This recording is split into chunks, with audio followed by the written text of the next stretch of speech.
All right. Well, good morning, everyone, and welcome to today's Exploring by the Seat of Your Pants event. My name is Joe Grabowski, and I'll be your host for today. Back from the break, many classrooms in Canada and the US had March or spring break. So welcome back to those classrooms. Some classrooms might be having it at different times, but I know a lot of them were last week, and that's when we took our little break from broadcasting as well. We still have a ton of events coming your way for the month of March. If you head to exploringbytheseat.com, you can find all the events there, and we're just about to put up our April events, and there's a lot coming up in April, a lot of climate change events as well. So do stay tuned and join us for some of those events.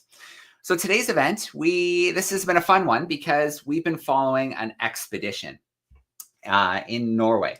We've been following along with Andreas B, Heide, as him and his crew have been embarked on a 3-week expedition in the frigid waters along the coast of Norway.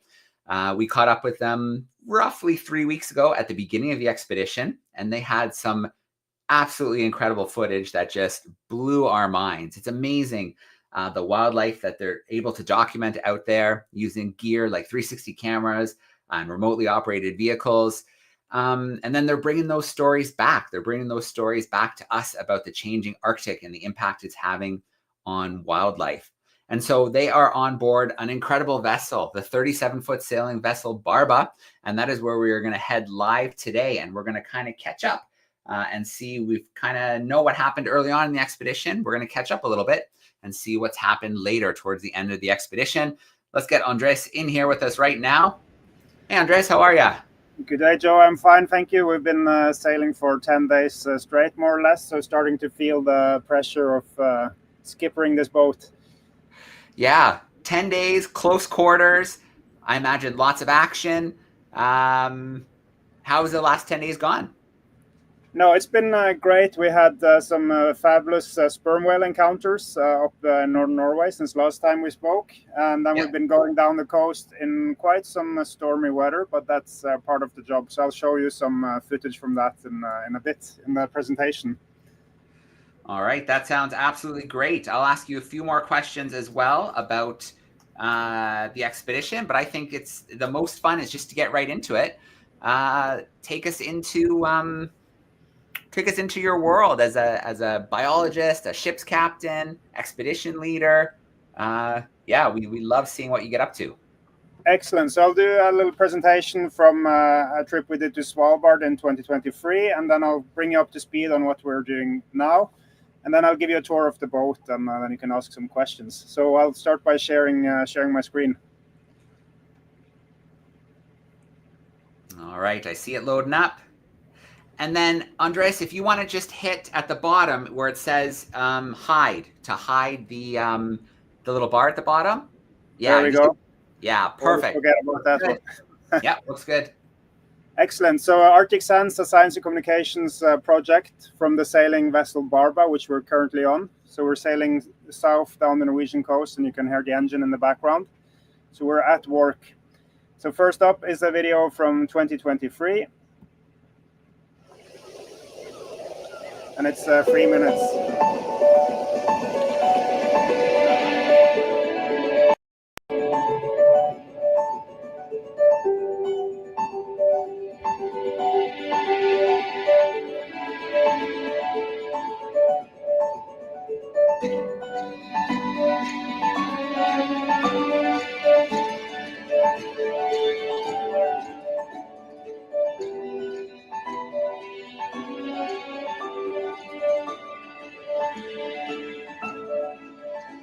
Are you sure you don't want to launch it? Come on. Yeah. Okay. Are you sure? Yes. Don't worry. Okay. I trust you, Andreas. Yep. Yes, he's getting it. Good job, guys. He's getting it.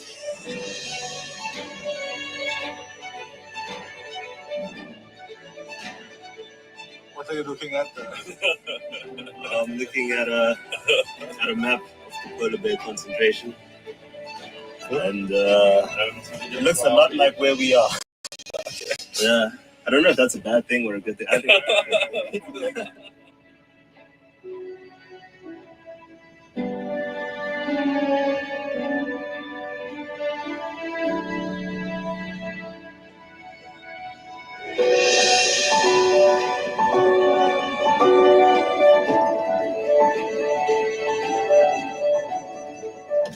children's corner. Show us what do you have here. What is this?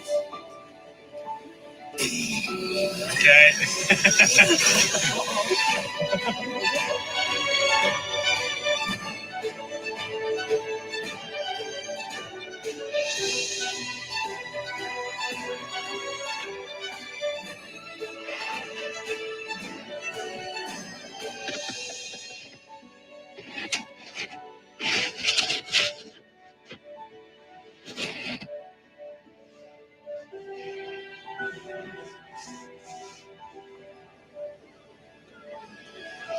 Yeah, I'm gonna push that other one.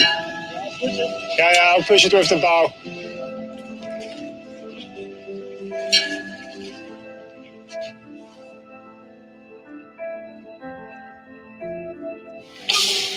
Is the 360 filming?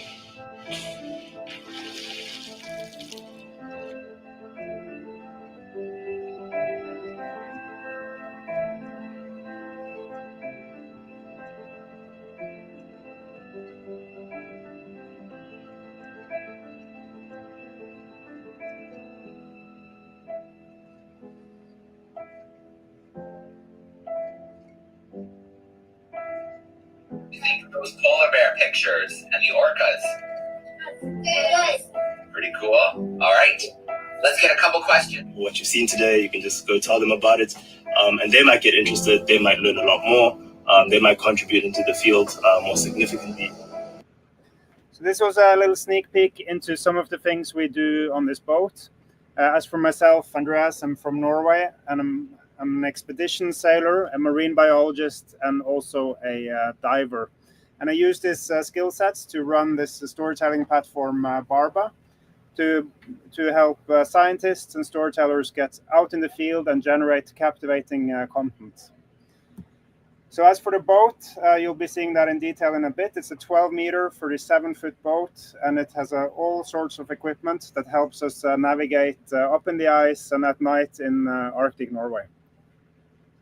And then the most important thing to any boat or any team is the crew members. And here I'll show you a video of 3 of our crew members. It's currently on board, and this is captured a couple of days ago in snow and quite a bit of wind.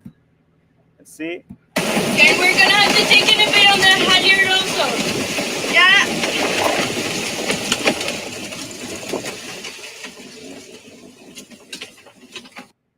This was Lucy, Emily, and Annika helming the boat in strong winds, and yeah, it's quite exciting. But that's part of the job.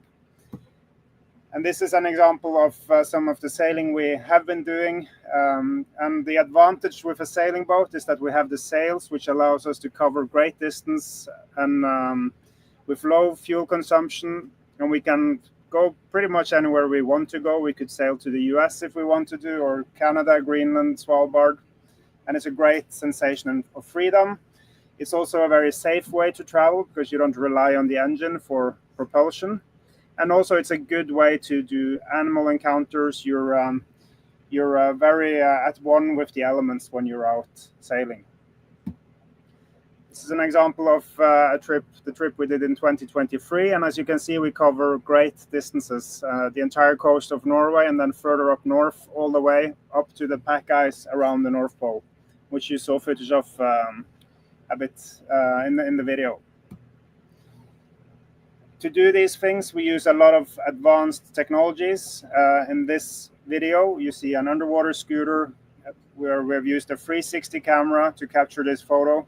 In the background, you see a ROV, which is an underwater drone that allows us to film down to 500 meters of depth, 1,500 feet. And this is what the ROV looks like. And this is a very advanced technological unit that requires special expertise. And we do have Antoine Drancet here from France, who operates the system. He's a former European champion in gaming and is now using his skill sets to operate this very advanced scientific device.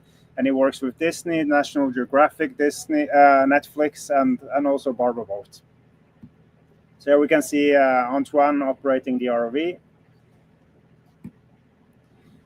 And then next, what I'll show you now is a spectacular encounter we had. It's about 12 days ago now. We sailed out at sea because we had heard rumors of lots of whales in a small area. And we had a fortunate break in the weather. And we came out, and this is what we saw. And what we're seeing here is a super pod of white-beaked dolphins. So I've seen dolphins many times before. And here we have some humpback whales as well. You can see the white pectoral fins. So we had a super pod of dolphins. It was, my estimate is anywhere between 1,000 and 3,000 of them. And before I've seen up to 50. So this was spectacular. And that's part of being an adventurer. You never know what you're going to meet when you go out at sea. And I think this curiosity is one of the things that really drives me. And of course, seeing this, it also makes me wonder, what does this look like underwater? And I will show you that in the next video clip. But you can see how many there are. And the thing with whales and dolphins, like most of the time they're under the water. So you were only seeing like a third of the dolphins there. The rest is deep down below the surface.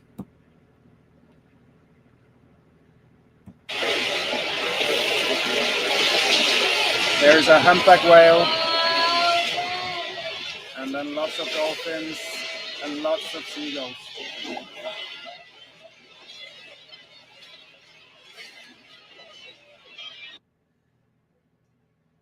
And let's do a little dive under the water. So this, we jumped in the water from the boat, and this is what we saw. And this is something I will never forget.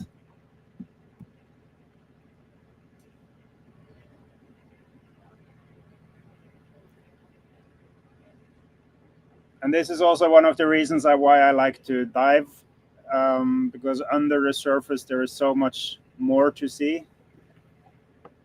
So I would recommend for all of you that has the opportunity to try snorkeling if you can, or swim in lakes or in the ocean. Just get a mask and have a look at what's under the surface. And here you can see I'm using the underwater scooter for speed, so I can try to keep up with the dolphins. So when we're looking for whales, we often try to understand the biology of the whales to find them. And in this case, we knew there was a fish in the area called capelin. It's a small pelagic fish, like that lives in big schools. And on our next time getting in the water, we did find the capelin. And you can see this in this video coming up here. So here you see all the little fish that's been corralled by the dolphins and the whales. Dolphins in the background.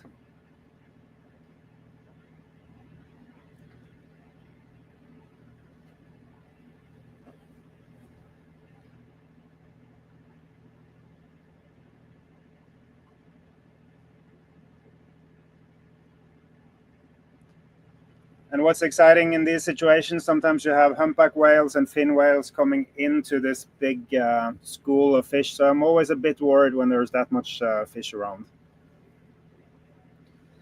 And Joe, you were also asking what we had been up to since the last time we spoke. A couple of days after this was shot, we were out in deep waters to look for sperm whales.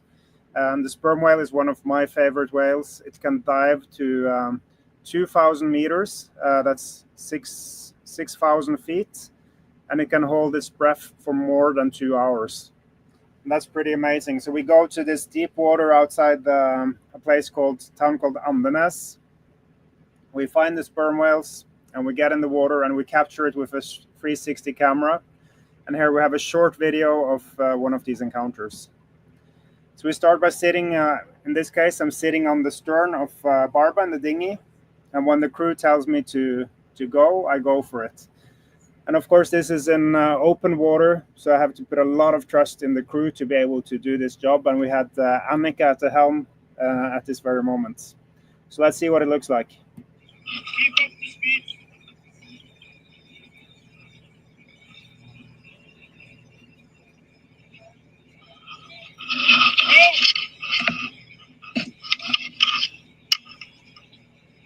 So I'm waiting for them to tell me to go.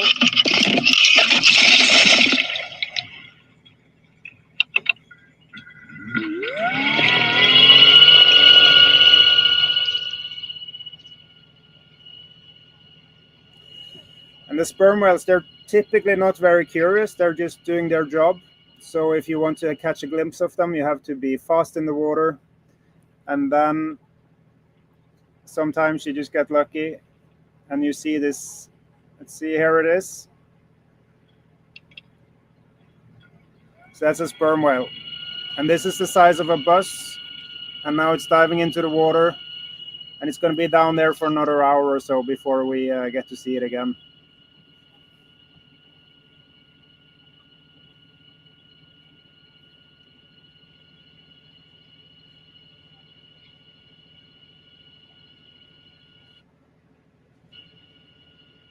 And if you see on my left arm, I have a strap. So that's an emergency beacon. In case I get lost at sea, I can trigger that emergency beacon so that the vessel can find me again. So that's one of the things we are really scared of when we're doing these things, is to lose contact with the vessel. And here is a photo taken by Tord Carlson with the underwater scooter and the 360 camera in the front of the scooter. So yes, so that was a little bit of an insight into some of the work we do on this boat. All right, that's great sperm whale footage. Very cool to see them diving down like that. Was that one on its own? Was it a pod?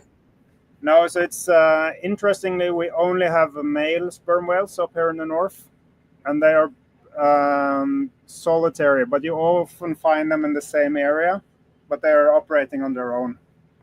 So it's not like the dolphins or the orcas, which are in big pods. So in a moment, Andreas, before we go to Q&A, I'm going to put up a Kahoot quiz. I made a little quiz for the classrooms while you were presenting. So I'm going to pop that number up on the screen so some students can come and join us. But I want to ask a couple questions just about expeditions in general. Yep. So a few months ago, well, longer than that now, we caught up on another one of your expeditions where the focus was getting out there and following the orcas. Did this expedition have a particular focus? Yeah, so so I've been doing this for many years, and this expedition this winter was for me to bring new people out into my domain, if you like. Yeah. So I had the pleasure of introducing a student from the US, Gabriel Merman. He's 19 years old. I also had a school teacher from the UK. I had a journalist from the UK. I have a photographer. He's a wildlife photographer, so I brought him out to see the orcas. I also worked again with this French gentleman with the ROV. And then in particular, we were filming for an educational program we were working on. So less science on this expedition and more storytelling. Okay. But I think I see the ocean out there, and I see it's a thriving ocean. We see many of the whales are coming back after a ban on hunting, but it's also an ocean that's challenged by plastic pollution and overfishing and lots more. And I think bringing the ocean awareness out there is something that helps protect the ocean. And I think if everyone on this planet had seen this dolphin footage, seen these whales, I'm sure there wouldn't be as much plastic on the beaches that we walk on. Yeah, absolutely. And so one more question before we play the Kahoot, and then maybe we can do the little tour after the Kahoot. Expeditions never go as planned. I think that's something that you probably know very well. So were there any surprises or challenges that popped up over the last 3 weeks? Yeah, like I can mention sailing up the Norwegian coast, we had a bit of a surprise because we had someone reported a foul smell down below. And it turned out that we had a fire in the engine room. So that's and that was the first time on Barba that we had a fire on board. So we had to use all the fire extinguishers and call for help, actually, which is the first time we've had to call for help. So in 5 minutes, we had a search and rescue vessel that came and escorted us safely to port.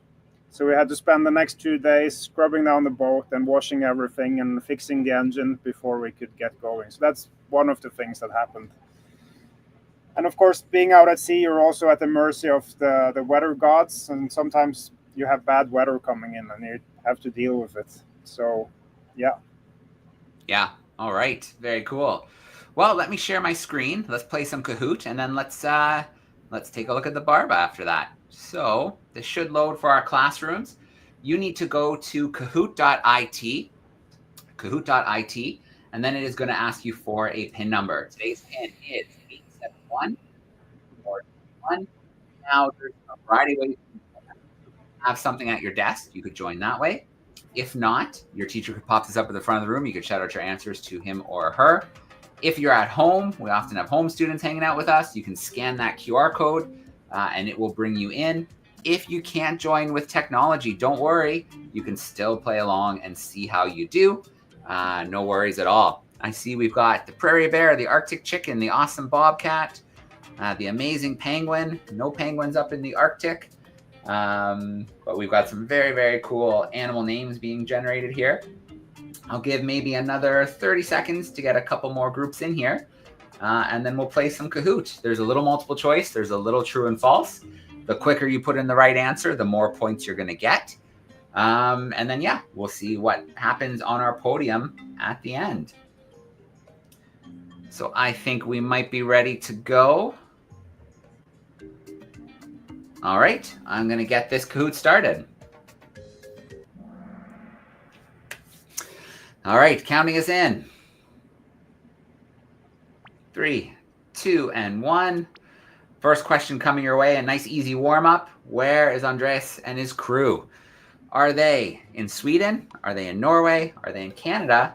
Or are they Alaska?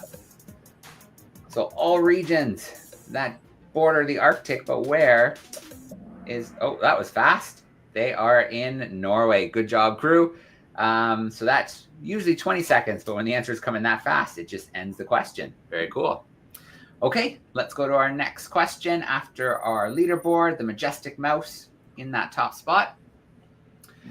What kind of technology does the team use to capture footage? Is it drones, ROVs, 360 cameras, or is it all of the above? Sometimes it pays to take an extra second just to look at the full question. Is it drones, ROVs? There we go. So technically every answer there is right. Drones, ROVs, 360 cameras, but all of the above is the best answer. That's all some of the gear that the team uses to capture that amazing footage we saw today. Fuzzy Giraffe taking the lead. We have a true or false coming your way. Whoops, that should say a group of dolphins, not a group of classrooms. A group of dolphins is called a pod. Is that true or is that false? A group of dolphins is called a pod. True or false? All right, good job, crew. That's absolutely true. I guess depending on where you are, I know some classrooms, when they're in a group, they can be called a pod of classrooms. So I guess that could work too. Scoreboard, Royal Raccoon in top spot. Last question, true or false? Sperm whales can dive to a depth of 200 meters. Is that true or false? Is that the maximum depth? Is that how deep sperm whales are usually going? True or false? A depth of 200 meters. Got a couple more questions to lock something in. Or sorry, a couple more seconds to lock something in. All right. All right. I had a feeling I might trick our classrooms there. Definitely they can do 200 meters, but 2,000 meters is kind of the deep dives that they like to go on. I think that's somewhere around 6,000 feet.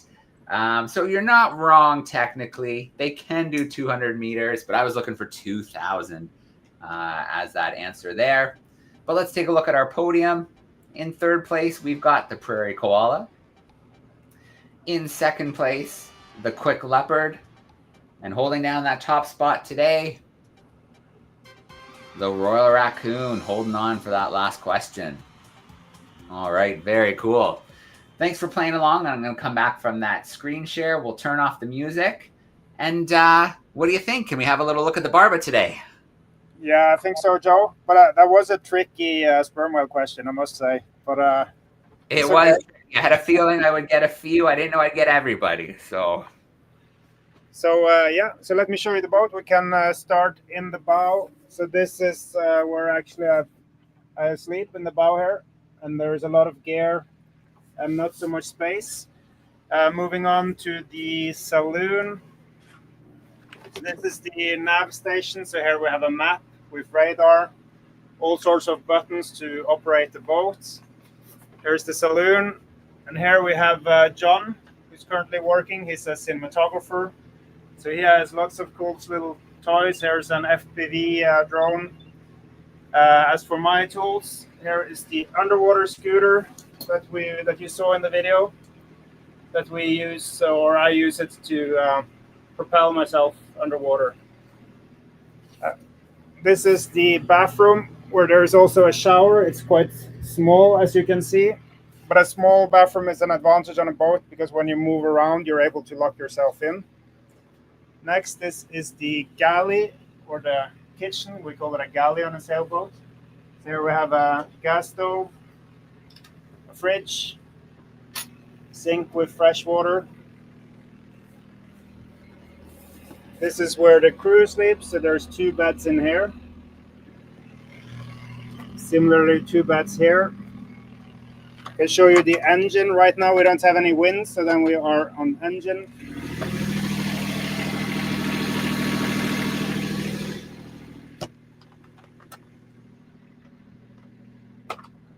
So even if it's a sailing boat, when there is no wind, we use the engine to get forward. And then if we go outside, this is we call this the doghouse. It's a shelter. Again, here you see the radar and the map. And the 3 ladies you saw that were sailing the boat earlier, here they are. We have Annika, Lucy, and Emily.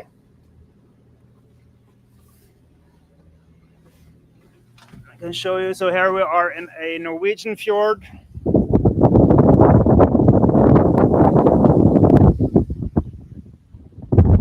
Here's the white. This is the Starlink antenna that we use to communicate with the outside world.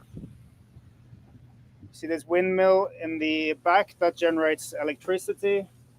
And right now we're going against the wind, so we don't have the sails up, but you see the sails here in the background. So that was a quick little tour of the boat.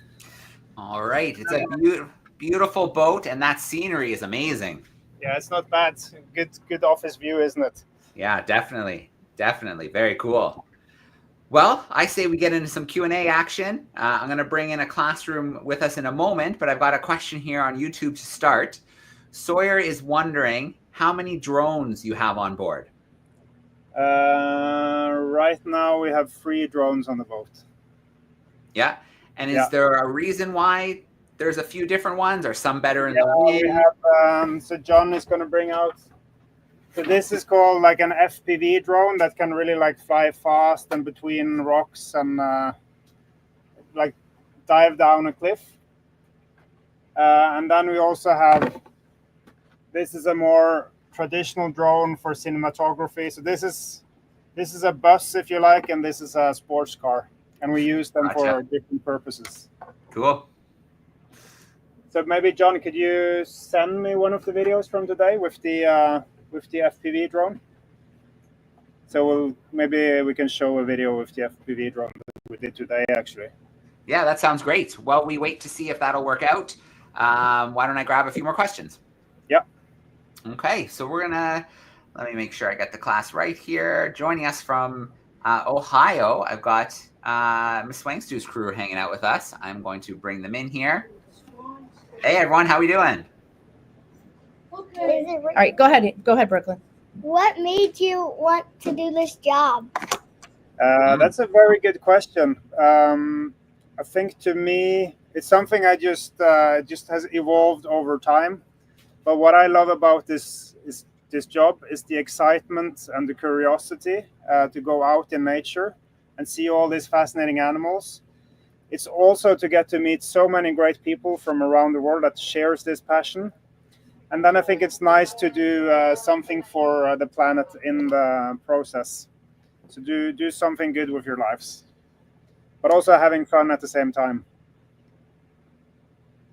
All right. Great question to start us off. Do you have another one there handy from our crew in Ohio?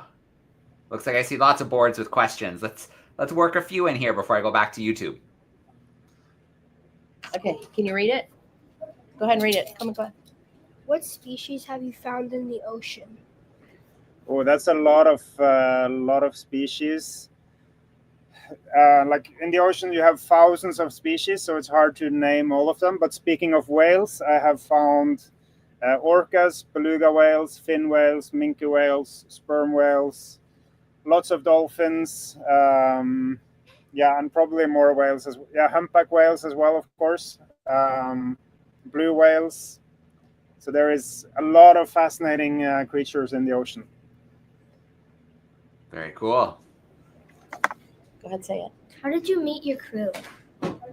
So I have an Instagram account, and then I put out an ad that I need crew, and then I have a lot of people who reaches out, and then we have interviews and just like getting a regular job, really.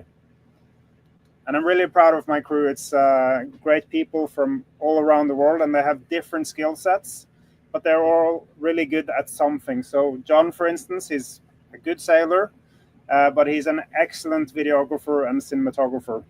And then we have Annika. She's a professional sailor, and she's does an amazing job helming the boat, and so goes for Lucy and Emily as well. All right, very cool. Well, we will come back your way, I promise. So if you have more questions, we will be back. I'm going to work in a couple more here from YouTube. So we saw that really cool sperm whale footage. And so we have a student here who's wondering, do you think the sound from your scooter, do you think the whale can hear that sound? And do you think it might not like that sound? So the sound from the scooter is not loud as it sounds because the camera sits on the scooter, so it picks up all the vibrations. So I don't think the sperm whale is affected by it. It's kind of doing its thing. So that's And if you see in that video, I stop when the sperm whale comes closer. He swims past me, and then we dive down together. And next time I'm doing one of these talks, I can show a video where we have a sperm whale that's clicking back to us, actually. Because they are also curious and interested in what we are doing. Yeah, so they have those really strong clicks. I imagine you can feel that right through your body if you're in the water. Yeah, you can hear it really well, but if it wanted to cause me harm, it could do that with these clicks. But it's I've never had any problems with whales so far. They are these big, gentle creatures. Yeah. Well, sticking to sound, Kate is wondering, when you were with that huge super pod of dolphins, were they loud? Were they talking to each other, making sound? Yeah, they were very talkative. Let me see. Yeah, 1 second. They were very talkative, making clicks and sounds, and I'll try to extract some of these recordings for you next time. Sure. Yeah. Sounds good. But it's like the dolphins are very high pitched, so you can hear like clicks and beeps. Yeah. So. Yeah, and I think we saw a little bit of how they work together, making that bait ball, pushing those capelin closer and closer together, so they can kind of zip in and out and get the meal much easier. And we know that whales are very intelligent, and one of the reasons is that they have to communicate at a high level to coordinate the hunting. Yeah. And it turns out that orcas and dolphins have somewhat of a similar language structure as we do, something that resembles an alphabet with unique sounds that they put together to transfer information underwater. So it's far more advanced than a dog, for instance, which has quite a limited repertoire. Yeah. Okay, before I grab another question, did you have any luck with a drone video? Yeah, I'm waiting for it's coming up, so we can do another question here. Yeah, let's do another question. Okay, before I go back to Miss Swangstew's crew, I'm going to grab one more here from YouTube. And this one is about orcas. So I guess they saw the articles from last summer where orcas were bumping into boats. And so they're wondering, are the orcas ever curious about the Barba? Yes. Like normally when you find orcas, if you stay with them for a while, they will come up and have a look at the boat. And this there's only one pod that's known to attack these vessels, and I was actually down in Spain in Gibraltar. I spent a week trying to find them, but we didn't have any luck. We weren't attacked because we wanted to understand what they were actually doing. Yeah. So there are thousands of pods in the world, and it's just one pod that's causing a bit of trouble. And my interpretation is this is youngsters who are playing around, basically, just like we. Just like I did when I was a teenager, Sure. and probably you as well, Joe. We were doing some pranks every now and then, and I think that's what they're doing. Yeah, If absolutely. there's so many human encounters with orcas, and there's never been any incidents in the wild. Yeah, you're right. I think it's just a factor of they're very big and heavy, and rudders are very delicate. So doesn't usually go together very well. Okay. Let's grab Miss Swangstew's crew. I think I see someone waiting there for us. Can you read it? Do you have devices that make animal noises? That's a very good question. So we have tried like an underwater speaker that emits whale sounds. So if you play orca sounds underwater, that will attract humpback whales, because the humpbacks are used to listening for orcas that are hunting herring. And when they can hear, okay, there are some orcas that's hunting herring, they come swimming in from the deep and they catch all the herring from the orcas. So that's quite sneaky. So that's something we can do. Very cool. Great question. How deep have you dived into the ocean? Well, not very deep. I think it's 50 meters, so 150 feet. But you can go much deeper as well. But normally I don't dive more than 30 meters or 90 feet, because most of the life is from the surface and down to 30 meters, 90 feet. All right. What do you eat on the boat? Oh, that's another good question. So we try to eat pretty regular foods. We go to the store like once a week in average, and then we buy food that's easy to make. So it could be fish or whatever you eat on land mostly. And today we actually baked bread on the boat. So we have fresh bread on the boat. So eating well is important when you spend a long time at sea. Definitely. And I noticed today for the first time that the stove looks like it swings a little bit as well to go with the movement of the boat. Yeah, so we can lock the stove in place, or we can let it swing with the boat. Yeah, very cool.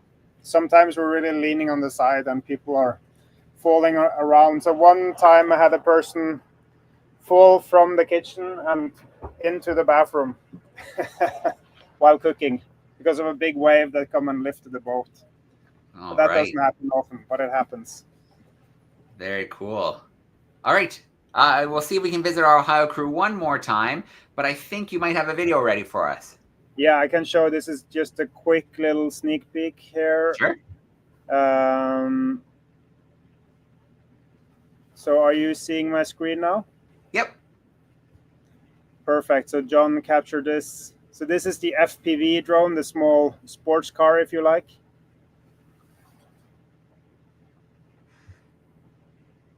And you can see how fast this drone is. Yeah, it's very cool. The way it moved down the side of the fjord like that. Felt like we were diving in. Yeah. And you have to be very skilled with the drone to get these shots, with which John is. Yeah, I like flying my drone, but I don't know if I would have done that. I don't know if I would have felt confident enough to dive it down like that. Very cool. No, I can't fly that drone, that's for sure. Yeah, awesome. Okay, well, I think in Ohio I see someone back at the camera, so I'm not going to leave them waiting.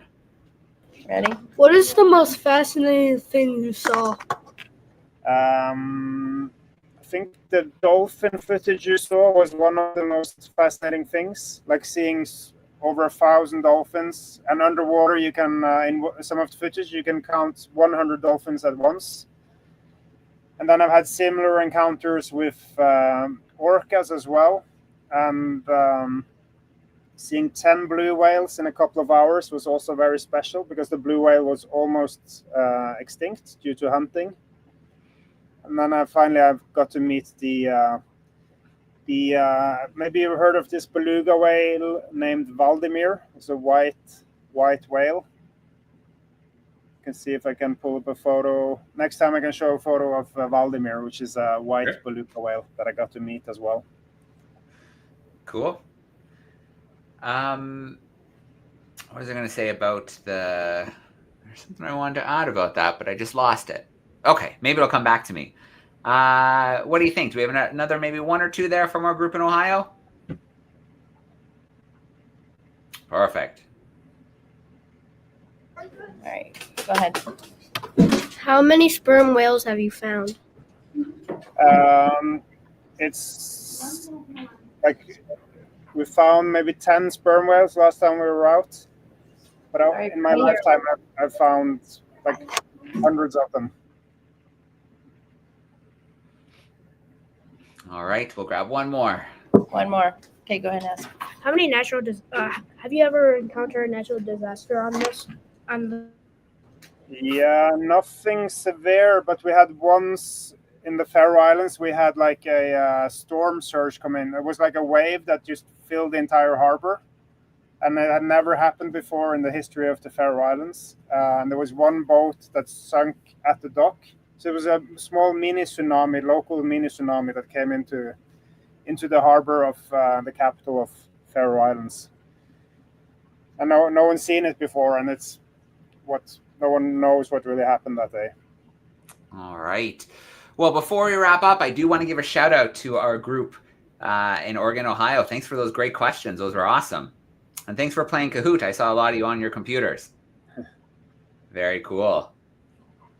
Thanks, everybody. That was great. I remember my question from before was about, we saw brief little clips of that crazy superpod encounter. Yeah. How long did it last? Was it quick? Did you have some time? No, that lasted from 10 o'clock till 2 o'clock. So it lasted hours and hours that we could follow the superpods. And it was hard to keep up with them because they were moving quite fast, actually. Yeah. Well, I cannot wait to see what you do with that footage because I know you have drone footage, you have footage from on deck, you were down under the water. I can't wait to see how it all comes together. Yeah. No, that's exciting. And you have to see it in VR goggles as well. That's also that'll be wild. Very cool. Well, Andreas, this was so cool. It was really great to catch up, not only start the expedition with you, but to catch up towards the end and see how the 10 days went. It looks like you had a great team with you, as always. And again, can't thank you enough for taking us out onto the Barba and for sharing what you're finding, because it's so important. We get this window to this Arctic, this changing polar world, and you're able to bring it to us in such a really cool, exciting way. Yeah, always a pleasure, Joe. And as for the school children out there, do well in school, and see you on Barba boat one day, perhaps. All right. Thanks for tuning in, everyone. We're going to sign off for today. Thanks, everyone. Thank you. Okay, bye-bye.